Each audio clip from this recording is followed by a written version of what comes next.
लोगों में होता है जो कि ज़्यादा टाइम पर बेड रेस्ट पे होते हैं, या फिर जो बैठे रहते हैं लॉन्ग प्लेन या फिर ऑटोमोबाइल ट्रिप्स में, मतलब गाड़ियों में वगैरह में बहुत टाइम तक बैठे रहते हैं क्योंकि उनका सफ़र ज़्यादा होता है। एक और इसका जो है रिस्क फैक्टर है, इंडिपेंडेंट रिस्क फैक्टर डीवीटी का, वो है पोस्ट ऑपरेटिव स्टेट भी। ठीक है, जैसे कि कंजेस्टिव हार्ट फेलियर के बाद प्रेगनेंसी या ओरल कॉन्ट्रासेप्टिव का use, malignancy, obesity, male sex और एज ओवर द 50 ईयर्स, तो ये भी सारे रिस्क फैक्टर हैं। इनहेरिटेड जो डिफेक्ट्स हैं कोएगुलेशन फैक्टर में, जो हमने चैप्टर 4 में थर्ड ईयर में पढ़े हैं, तो वो भी प्री डिस्पोज कर देते हैं अफेक्टेड इंडिविजुअल को कि उनको जो है थ्रोम्बोफ्लेबाइटिस हो जाए। वीनस थ्रोम्बा जो है ना, ये हो सकते हैं जब एलेबोरेशन हो प्रो कोएगुलेंट फैक्टर्स की कैंसर्स में से, तो उसके नतीजे में हाइपर कोएगुलेबल स्टेट आ जाएगी जो कि थ्रोम्बोसिस करवा देगी डिफरेंट वास्कुलर बेड्स में डिफरेंट टाइम्स। तो इसको हम कहते हैं माइग्रेटरी थ्रोम्बोफ्लेबाइटिस या फिर ट्राउजियस सिंड्रोम। ठीक है, इवेनिसेंट थ्रोम्बोसिस करवा देगी, यानी आएगा फिर चला जाएगा फिर दूसरी जगह पे हो जाएगा थ्रोम्बोसिस, इस तरह। तो अब जो लेग्स में जो थ्रोम्बाई होते हैं ना, ये बहुत ही फ्यू अगर कोई रिलायबल मतलब साइन या सिम्टम प्रोड्यूस करेंगे, तो जब भी प्रेजेंट होंगे तो लोकल मैनिफेस्टेशन में ये होगा कि उस पेशेंट को डिस्टल जो है एडिमा हो जाएगा। ठीक है, साइनोसिस होगी, सुपरफिशियल वेन की डायलिटेशन हो जाएगी, हीट टेंडरनेस भी मिलेगी, रेडनेस भी हो जाएगी। ठीक है, और स्वेलिंग और पेन। तो कुछ केसेस में पेन जो है प्रेशर की वजह से एलिसाइट होता है ओवर द अफेक्टेड वेन्स, और मतलब स्क्वीज करेगा काफ मसल्स को, या फिर फोर्स्ड डोर्सीफ्लेक्शन ऑफ द फुट जो है, जिसको हम होमन साइन कहते हैं, तो उसकी वजह से जो है पेन ज़्यादा एलिसाइट होगा, या फिर स्क्वीज करने से काफ मसल्स को।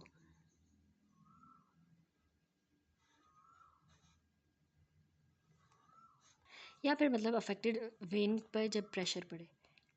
हाउएवर बहुत सी डीवीटीज़ एसिम्टोमेटिक होती हैं, स्पेशली बेड रिडन पेशेंट्स में, और फाइंडिंग्स जो है वो एब्सेंस, इनकी जो फाइंडिंग्स की एब्सेंस जो है वो एक्सक्लूड नहीं करती इनकी प्रेजेंस। पल्मोनरी जो एम्बोलिज्म है ये बहुत ही कॉमन और सीरियस क्लिनिकल कॉम्प्लिकेशन इन डीवीटीज़ का होता है। ठीक है, जो कि फ्रेगमेंटेशन की वजह से या फिर डिटैचमेंट हो जाती है ना जब इसी वीनस थ्रोम्बाई की, तो उसकी वजह से जाके पल्मोनरी एम्बोलिज्म होगा। अब बहुत से केसेस में जो पहली मैनिफेस्टेशन होती है थ्रोम्बोफ्लेबाइटिस की, वो है पल्मोनरी एम्बोलस। डिपेंड करता है साइज़ पे और नंबर कितने हैं एम्बोलाई के, तो आउटकम जो है वो रेंज कर सकता है कि मतलब रेजोल्यूशन भी हो सकती है बगैर किसी सिम्टम्स के, या फिर डेथ भी हो सकती है। That's it. अगला टॉपिक है सुपीरियर वेना कावा सिंड्रोम। ठीक है, superior and inferior vena cava syndromes. Superior vena cava syndrome जो है ना, ये होता है न्यूप्लाज्म्स की वजह से, जो कि कंप्रेस कर दें या फिर इन्वेड करें हमारी जो सुपीरियर वेना कावा है उसको। ठीक है, इसको मतलब कंप्रेस कर देंगे ये ट्यूमर, या इन्वेड कर देंगे। अब इस जैसे कि मतलब ब्रोंकोजेनिक कार्सिनोमा भी हो सकता है, या मेडियस्टिनल लिम्फोमा भी। तो इसके नतीजे में क्या होगा, ऑब्स्ट्रक्शन हो जाएगी जो कि कैरेक्टरिस्टिक क्लिनिकल कॉम्प्लेक्स करवा देगी, कि मतलब बहुत ही ज़्यादा डायलेशन हो जाएगी हमारे हेड के और नेक के वेन्स की, आर्म्स की भी, और उसके साथ साथ साइनोसिस भी हो जाएगी। पल्मोनरी जो वेसल्स हैं ये भी कंप्रेस हो सकती हैं, तो ये रेस्पिरेटरी डिस्ट्रेस करवा देंगी।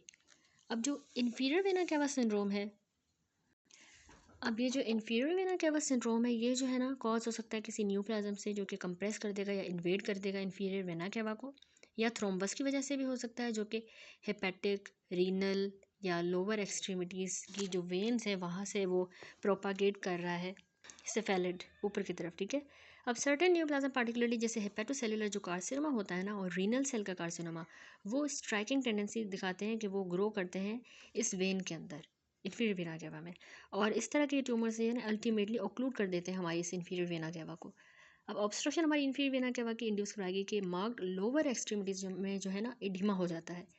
इसके अलावा जो सुपरफिशियल कोलेटरल वेन्स है हमारे लोअर एब्डोमेन की, वो जो है जिस तरह ये देखिए सुपरफिशियल, वो एब्डोमेन की डिस्टेंड हो जाएंगी, और रीनल वेन की भी इन्वॉल्वमेंट दिखाता है कि मतलब मार्क्ड प्रोटीन यूरिया होगा पेशेंट को। ठीक है, इस तरह डिस्टल लेग की एडिमा वगैरह हो जाएगी, और एब्डोमेन में वेन्स डायलेट हो जाएंगी, डिस्टेंड हो जाएंगी। अगला टॉपिक है लिम्फेंजाइटिस एंड लिम्फेडिमा। तो प्राइमरी डिसऑर्डर्स हमारी लिम्फेटिक वेसल्स के एक्सट्रीमली अनकॉमन है। मच मोर कॉमनली जो हमारी लिम्फेटिक वेसल्स है ना, ये हमेशा सेकेंडरीली ही इन्वॉल्व होती है किसी इन्फ्लामेटरी, इन्फेक्शस या फिर मैलिग्नेंट प्रोसेस से।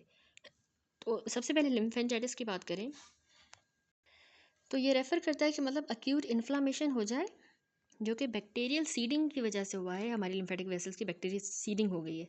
क्लिनिकली जो इन्फ्लेम्ड लिम्फेटिक वेसल्स है ना, वो हमें रेड पेनफुल सबकुटेनियस स्ट्रीक्स की तरह नजर आएंगी। ठीक है, इस तरह से कुटेनियस स्ट्रीक्स हमें मिलेंगी रेड कलर की। तो क्लिनिकली रेड भी हैं, पेनफुल भी हैं और सबकुटेनियस हैं। ठीक है, तो इसके साथ साथ टेंडर इन्लार्जमेंट हो जाएगी जिस ड्रेनिंग जो लिम्फ नोड्स हैं उनमें, तो उसको हम कहते हैं लिम्फ एडिनाइटिस। अगर बैक्टीरिया जो है वो इनमें नहीं है लिम्फ नोड्स के अंदर, तो वो वीनस सर्कुलेशन में चला गया हो सकता है और बैक्टीरिया या सेप्सिस करवा सकता है। ठीक है, अगर हमें लिम्फ नोड्स में नहीं मिलता बैक्टीरिया। अब प्राइमरी लिम्फ एडिमा की अगर बात करें तो ये आइसोलेटेड कंजेनाइटल डिफेक्ट में हो सकता है, जिसको हम सिंपल कंजेनाइटल लिम्फेडिमा कह सकते हैं, या फिर फैमिली मिलरॉय डिजीज़ जिसको हेरिडोफैमिलियल कंजेनाइटल लिम्फेडिमा कहते हैं। ठीक है, क्या कहते हैं इसको, मिलरॉय डिजीज़ है ये। पिक्चर आपको नज़र आ रही है, इसको हेरिडोफैमिलियल कंजेनाइटल लिम्फेडिमा कहते हैं, जो कि जब ना एजेनेसिस हो जाती है या फिर हाइपोप्लेजिया हो जाता है ना लिम्फेटिक्स का, तो उसकी वजह से ये होती है मिलरॉय डिजीज़।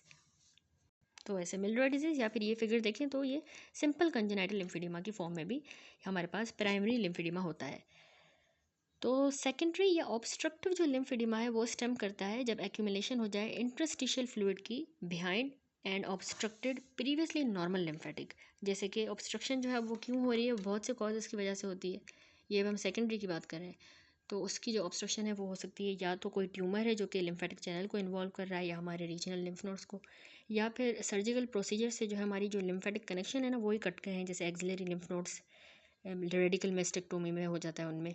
ठीक है, एक्सिलरी, तो उसमें हमें कुछ इस तरह की पिक्चर मिलती है। ठीक है, क्योंकि रेडिकल मेस्टेक्टोमी में जो है वो कनेक्शंस मतलब सीवियर हो जाते हैं लिम्फेटिक कनेक्शन। इसके अलावा क्या कॉज हो सकता है सेकेंडरी का, पोस्ट रेडिएशन फाइब्रोसिस की वजह से, फिलियारिसिस की वजह से जो एक पैरासाइट है, या फिर post inflammatory thrombosis and scarring की वजह से भी जो है वो लिम्फेटिक्स इन्वॉल्व हो सकती हैं जो कि ऑब्स्ट्रक्ट हो गई हैं और अब जो है उनमें सेकेंडरी लिम्फेडिमा हो गया है। तो रिगार्डलेस ऑफ द कॉज जो लिम्फेडिमा है ये इंक्रीज़ कर देता है हाइड्रोस्टेटिक प्रेशर को लिम्फेटिक्स के अंदर डिस्टल टू द ऑब्स्ट्रक्शन, यानी यहाँ ऑब्स्ट्रक्शन है उससे नीचे हाइड्रोस्टेटिक प्रेशर बढ़ जाएगा, तो वो जाके ना इस तरह एडिमा करवा देगा। क्रोनिक एडिमा जो है वो टर्न मतलब लीड कर सकता है डिपोजिशन एक्स्ट्रा सेल्यूलर मैट्रिक्स की और फाइब्रोसिस की। यानी अगर किसी को क्रोनिक एडिमा है बहुत टाइम से, तो उसके नतीजे में ना एक्स्ट्रा सेल्यूलर मैट्रिक्स और फाइब्रोसिस जो है उसकी डिपोजिशन हो जाती है। यानी एक्स्ट्रा सेलुलर मैट्रिक्स देखें डिपॉजिट हो जाएगा और फाइब्रोसिस भी हो जाएगी, तो उसके नतीजे में ब्रॉनी इंड्यूरेशंस प्रोड्यूस होंगी, यानी अंदर जा रही हैं, जैसे कि इंड्यूरेशन कहते हैं जब अंदर चली जाए स्किन वगैरह, तो वो प्रोड्यूस होगी। या फिर हम इसको प्यूर डी ऑरेंज अपीयरेंस भी कहते हैं ओवरलाइंग स्किन की, जिस तरह ऑरेंज की स्किन होती है उस तरह से ये अपीयर होगी। जिस तरह ये ब्रेस्ट कार्सिनोमा में होता है ना, उस तरह से ये यहाँ पे भी हमें मिलेगी लिम्फेडियमा में। तो इवेंचुअली इनएडिक्वेट अब अगर टिश्यू की परफ्यूजन हो रही है तो उसके नतीजे में स्किन ड्यूरेशन हो जाएगी। रप्चर डायलेटेड लिम्फेटिक्स का जो है टिपिकली फॉलो करेगा ऑब्स्ट्रक्शन को by an infiltrating tumour mass, can lead to milky accumulation of the lymph in the various spaces designated as chylous ascites, जो कि एब्डोमेन में होती है। काइलोथोरेक्स भी हो सकता है या काइलोपेरिकार्डियम, अगर वो मतलब रप्चर हो जाती है लिम्फेटिक। That's it. अब यही टॉपिक इरफान मसूद से भी देख लेंगे, क्योंकि पैथोमा में ये नहीं mention Venus and lymphatic disease. Varicose veins हमने पढ़ा बेसिक से कि ये एबनॉर्मली डायलेटेड टॉर्चुअस वेन्स होती हैं, जो कि जब प्रोलॉन्ग्ड और इंक्रीज्ड इंट्राल्यूमिनल प्रेशर होगा तो उसकी वजह से होंगी, और जब loss of vessel wall support हो। कॉमन साइट्स हमने देखी सबसे ज़्यादा सुपरफिशियल जो सेफिनस वेन है ये बहुत ही कॉमन साइट है। इसके अलावा डिस्टल ईसोफेगस जो पोर्टल हाइपरटेंशन की वजह से बनेंगी, एनोरेक्टल रीजन में हेमोरॉइड्स, और लेफ्ट स्क्रोटल वेन में वेरिकोसील। क्यों बनती है वेरिकोज वेन? प्रोलॉन्ग स्टैंडिंग की वजह से, obesity, pregnancy, ageing, family tendency भी है इसमें। नेक्स्ट हमने थ्रोम्बोफ्लेबाइटिस और फ्लेबोथ्रोम्बोसिस पढ़ा, तो ये वीनस थ्रोम्बोसिस ही होती हैं जो कि इन्फ्लामेशन और बैक्टीरियल इन्फेक्शन की वजह से होती हैं। अब फ्लेबोथ्रोम्बोसिस का मतलब है कि वीनस थ्रोम्बोसिस हो जाए बगैर इन्फ्लामेशन और इन्फेक्शन के, तो हम उसको फ्लेबोथ्रोम्बोसिस कहेंगे। जबकि थ्रोम्बोफ्लेबाइटिस का मतलब है थ्रोम्बोसिस हो लेकिन इन्फ्लामेशन और बैक्टीरियल इन्फेक्शन के साथ। डीप वीनस थ्रोम्बोसिस जो 90% कॉजेज हैं थ्रोम्बोफ्लेबाइटिस और फ्लेबोथ्रोम्बोसिस के। क्यों होते हैं? प्रीडिस्पोजिंग फैक्टर क्या है? कार्डिक फेलियर होना, neoplasia, pregnancy, obesity, post operative state, prolong time तक अगर कोई बेड रेस्ट पे है तो उसकी वजह से ये कॉजेज हैं। अब फ्लेबोथ्रोम्बोसिस यानी जिसमें इन्फ्लेमेशन और इन्फेक्शन नहीं हो रहा था, उसके क्या कॉजेज़ हैं? जब स्टेसिस हो ब्लड फ्लो की उसकी वजह से, या हाइपर कोएगुबिलिटी की वजह से थ्रोम्बस बनेगा, और इसको हम कहते हैं फ्लेबोथ्रोम्बोसिस। कहाँ पे ये होता है फ्लेबोथ्रोम्बोसिस? जो हमारी काफ की जो डीप वेन्स है ना, ये बहुत ही कॉमन इनकी साइट है। इसके अलावा पोर्टल वेन में, हेपेटिक वेन और ड्यूरल साइनसिस में। क्लिनिकली ये फ्लेबोथ्रोम्बोसिस में हमें स्वेलिंग मिलती है।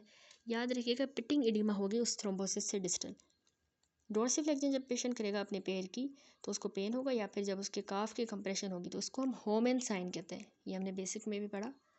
स्टेसिस डर्माटाइटिस यानी ऑरेंज डिस्कलरेशन हो जाएगी एंकल्स के अराउंड, उनके अराउंड, ठीक है। हीमोसिड्रिन की वजह से ये ऑरेंज डिस्कलरेशन हो रही है, तो इसको हम कहते हैं स्टेसिस डर्माटाइटिस। ये भी हमें फ्लेबोथ्रोम्बोसिस में मिलेगा। पल्मोनरी थ्रोम्बो एम्बोलिज्म भी हो सकता है। थ्रोम्बोफ्लेबाइटिस की बात करें तो इसके कॉजेज डिफरेंट है, इन्फेक्शंस या न्यूप्लेजिया की वजह से। इसमें क्लिनिकली पेन होगा पेशेंट को, टेंडरनेस, एरिथमा और एडिमा। इसके अलावा माइग्रेटरी थ्रोम्बोफ्लेबाइटिस होगा जिसको हम ट्रोजस साइन कहते हैं, यानी आएगा जाएगा। देन है लिम्फेंजाइटिस एंड लिम्फेडिमा। लिम्फेंजाइटिस का मतलब है कि लिम्फेटिक्स की इन्फ्लामेशन हो जाए। बहुत ही कॉमन जो है ये group A beta haemolytic streptococci की वजह से होती है, ये आपने याद रखना है। इसमें क्या होता है कि डायलेटेड लिम्फेटिक्स जो है ना वो एक्सोडेट के साथ फिल्ड होते हैं, और उसमें चीफली न्यूट्रोफिल्स होंगे और हिस्टियोसाइट्स। क्लिनिकली जो ये पेनफुल हमें रेड स्ट्रिक्स नजर आएंगी जो हमने पिक्चर देखी। सीवियर केसेस में ये सेल्यूलाइटिस या फोकल एब्सेसिस भी करवा सकता है। ये हो गया लिम्फेंजाइटिस। अब लिम्फ एडिमा क्या है कि लिम्फेटिक फ्लूइड की कलेक्शन हो जाए हमारे इंटरस्टिशियल टिश्यू या फिर बॉडी कैविटीज़ में। क्यों होती है? एक primary lymphedema, then secondary. Primary वाली में सिंपल कंजेनाइटल लिम्फेडिमा हमने देखी, इसके अलावा मिलरॉय डिजीज़, और इसके अलावा होता है लिम्फेडिमा प्रेकोक्स। ये आपने याद रखना है कि लिम्फेडिमा प्रेकोक्स जो है ना, ये यंग एडल्ट्स और यंग गर्ल्स होती हैं उनमें बहुत कॉमन है, और ये मतलब मेल फंक्शन की वजह से हो सकता है, और यूनिलेटरल होता है, ठीक है। देखिए यूनिलेटरल ये इस तरह से इन्वॉल्व करेगा। फ़र्क ये है कि जो लिम्फेडिमा प्रेकोक्स है ये मतलब यंग एज में हो रहा है, और जब लिम्फेडिमा टार्डा होता है ना, ये 35 अबव ऐसे एजेस में होता है, ठीक है, ओल्डर एडल्ट्स में होगा। और कंजेनाइटल तो हमने देख ही लिया पहले, मेलरॉय डिजीज़ वगैरह, और simple congenital lymphedema. Then secondary के जो है कॉजेस लिम्फेडिमा के ऑब्स्ट्रक्टिव हो सकते हैं, यानी स्प्रेड हो सकता है मैलिग्नेंट ट्यूमर का, या सर्जिकल रिमूवल जब हम करें ग्रुप ऑफ नोड्स का, जैसे कि रेडिकल मेस्टेक्टोमी में, या फिलियारिसिस की वजह से। That's it. अब आ जाते हैं ट्यूमर्स पे। तो ट्यूमर्स हमारी ब्लड वेसल्स के और लिम्फेटिक्स के जो हैं उनमें आ जाते हैं बिनाइन हेमेंजियोमास, जो कि बहुत ही कॉमन है। ये लोकली एग्रेसिव न्यूप्लाज्म्स हैं जो कि मेटास्टेसाइज करेंगे इनफ्रीक्वेंटली, और रेयर हाईली मैलिग्नेंट एंजियोसार्कोमास ये भी आ जाते हैं, यानी एक हेमेंजियोमास और हाईली जो मैलिग्नेंट एंजियोसार्कोमास। अब ये टेबल 10.5 जो है इसमें क्लासिफिकेशन है वास्कुलर ट्यूमर्स की और ट्यूमर लाइक कंडीशंस की। पहली कैटेगरी है बिनाइन न्यूप्लाज्म्स, डेवलपमेंटल और एक्वायर्ड कंडीशन। तो इसमें एक आ जाते हैं हमारे पास हेमेंजियोमा। हेमेंजियोमा में हमारे पास 3 तरह के आ जाते हैं, capillary haemangioma, cavernous haemangioma, pyogenic granuloma. दूसरी है कैटेगरी लिम्फेंजियोमा। लिम्फेंजियोमा में भी 2 टाइप्स हैं, एक सिंपल कैपिलरी का लिम्फेंजियोमा होता है, दूसरा कैवर्नस लिम्फेंजियोमा जिसको हम सिस्टिक हाइग्रोमा भी कहेंगे। थर्ड कैटेगरी है ग्लोमस ट्यूमर। फोर्थ कैटेगरी है वास्कुलर एक्टेसिस, उसमें आता है नीवस फ्लेमिस, स्पाइडर टेलेंजेक्टेसिया जिसको आर्टीरियल स्पाइडर कहते हैं। इसके अलावा हेरिडिटरी हेमरेजिक टेलेंजेक्टेसिस जो कि है Osler Weber Rendu disease. Number 5 category है रिएक्टिव वास्कुलर प्रोलिफरेशंस, तो इसमें बेसिलरी एंजियोमेटोसिस एक आ जाती है एग्जाम्पल। ये हो गए सारे बिनाइन न्यूप्लाज्म जो कि डेवलपमेंटल और एक्वायर्ड कंडीशंस हैं। और दूसरे ग्रुप पे आ जाते हैं जो कि है इंटरमीडिएट ग्रेड के न्यूप्लाज्म्स। इसमें कैपोसी सार्कोमा और हेमेंजो एंडोथीलियोमा आ जाता है। थर्ड ग्रुप है मैलिग्नेंट न्यूप्लाज्म जिसमें एक ही है एंजियो सार्कोमा। तो अब डिटेल देखें, कह रहा है कि वास्कुलर न्यूप्लाज्म या तो अराइज कर सकते हैं हमारे एंडोथीलियम से, जैसे कि हेमेंजियोमा हो गया, लिम्फेंजियोमा, एंजियो सार्कोमा, ये देखें सारे एंडोथीलियम से आए हैं, या फिर ये उन सेल्स से अराइज कर सकते हैं जो कि सपोर्ट कर रहे हैं या हमारी ब्लड वेसल्स को सराउंड कर रहे हैं, जैसे कि ग्लोमस ट्यूमर हो गया। तो प्राइमरी ट्यूमर हमारी लार्ज वेसल्स का, जैसे कि एओर्टा का, पल्मोनरी आर्टरी का और वीना कैवा का, ये इनफ्रीक्वेंटली इतने नहीं होते, और ये मोस्टली सार्कोमास होते हैं, लार्ज आर्टरीज में सार्कोमास। आल्दो बिनाइन हेमेंजियोमा जो है इसको जो है benign hemangioma can not be confused with anaplastic angiosarcoma. Gray zone lesions of uncertain malignancies are sometimes observed. Grey zone, अब कंजेनाइटल या जो डेवलपमेंटल मेलफॉर्मेशंस हैं और जो नॉन न्यूप्लास्टिक रिएक्टिव वास्कुलर प्रोलिफरेशंस हैं, जैसे कि ये हमने देखी बेसिलरी एंजियोमेटोसिस, तो ये भी जो है ना ट्यूमर लाइक लेजन्स की तरह मैनिफेस्ट कर सकती हैं और ये डायग्नोस्टिक चैलेंजेस प्रेजेंट कर सकते हैं। तो इन जनरल जो बिनाइन और मैलिग्नेंट वास्कुलर न्यूप्लाज्म है, इनको डिस्टिंग्विश किया गया है फॉलोइंग फीचर्स से।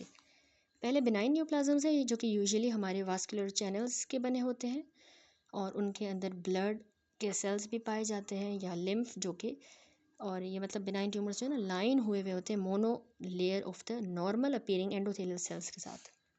दूसरे मैलिग्नेंट ट्यूमर्स होते हैं तो ये ज़्यादा सेलुलर होते हैं, इनमें साइटोलॉजिक ए टाइपिया भी मिलता है, प्रोलिफरेटिव होते हैं, ये वेल ऑर्गेनाइज्ड वेसल्स नहीं बनाते।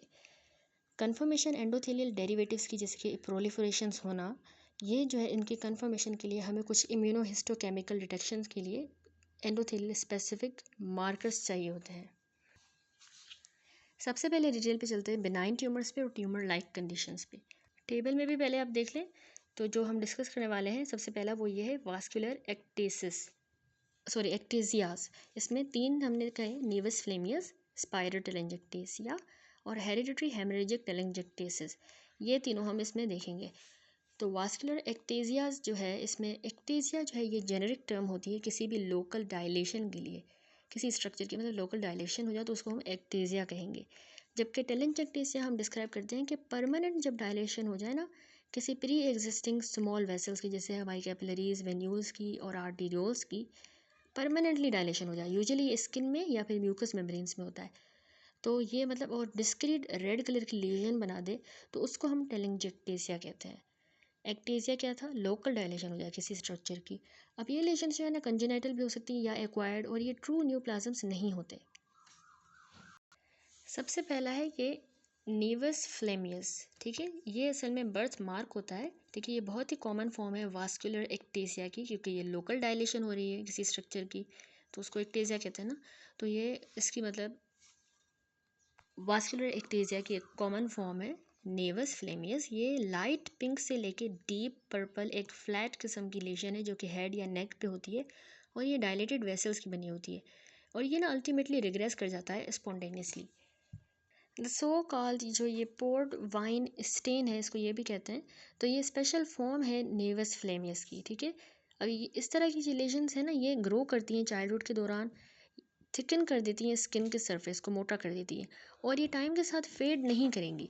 तो अब इस तरह की लेशंस जो है ये होती हैं in the distribution of trigeminal nerve के जो रीजन होता है, अगर वहाँ पे होंगी तो ये एसोसिएटेड होती हैं स्टर्ज वेबर सिंड्रोम के साथ।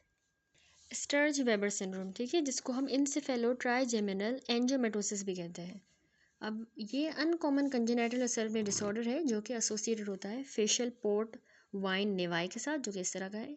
इसके साथ उसमें जो है इस डिसऑर्डर में इप्सिलेटरल वीनस एंजियोमास हो जाते हैं कॉर्टिकल लेप्टोमेनिंजीज में, उनके अंदर, ठीक है, कॉर्टेक्स में। लेप्टोमेनिंजीज यानी हमारी पाया और एरेक्नोइड मैटर, उनमें एक ही साइड पे यानी इप्सिलेटरल वीनस एंजियोमास होते हैं और साथ में मेंटल रिटार्डेशन होती है ऐसे पेशेंट्स को और सीजर्स भी होते हैं, हेमीप्लेजिया और रेडियोलॉजिकल ओपेसिटीज़ मिलती हैं हमें स्कल में, ठीक है। तो ये कहलाता है Sturge Weber syndrome. Thus large facial जो टेलेंजेक्टेसिया होते हैं बच्चों में जिनको मेंटल डेफिशिएंसीज भी हों, तो वो इंडिकेट कर सकता है प्रेजेंस एडिशनल वास्कुलर मेलफॉर्मेशंस की, ठीक है। टेलेंजेक्टेसियास जो है ना वो कुछ इस तरह से दिखते हैं, अगर उनके साथ साथ अगर लार्ज फेशियल टेलेंजेक्टेसिया है और बच्चे को जो है मेंटल डेफिशिएंसीज भी हैं तो मतलब और भी कोई वेस्कुलर मेलफॉर्मेशन हो सकती है।